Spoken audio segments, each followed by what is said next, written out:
meni za ovaj moj način trebaju inčuni sa repićem. Radit ću na sicilijanski, inače se rade najčešće srdele, a ja ću sad umjesto sardi ili sardina koristiti inčune. Znači, ako nekog zamoliš da ti ovako male inčune očisti, ne znam baš koliko bi to koštalo.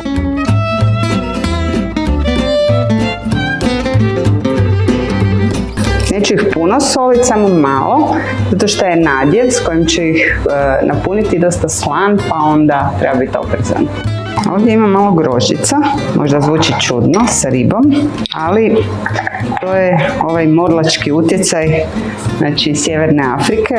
Još imam i kapare, isto ću ih nasjeckat, mislim ne treba baš sad na jako minuciozno, ali ovo mi je na ribani češnjak, malo sira. Umjesto pinjola ja ću koristiti bademe. Ja ih samo malo zgnječim. Znači ovo su panko mrvice, ali mogu biti obične. I sve ću to povezati sa žumanjcem.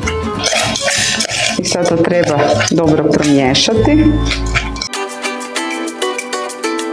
Malo ovog nadjeva ću sad staviti da napunim ove inčune i poslagat ću ih na ovaj tanjur i onda ću sve lijepo zapeći.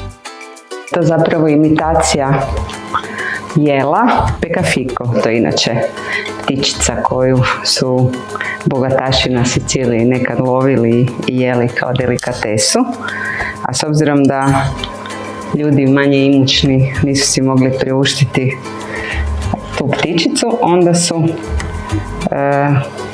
sardine, koja je relativno jeftina riba, napravili na ovaj način i da rep bude gore, koje podsjeća na tu ptičicu.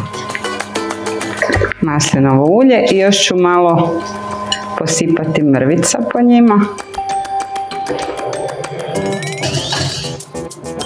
Jedno 10-ak minuta na 180.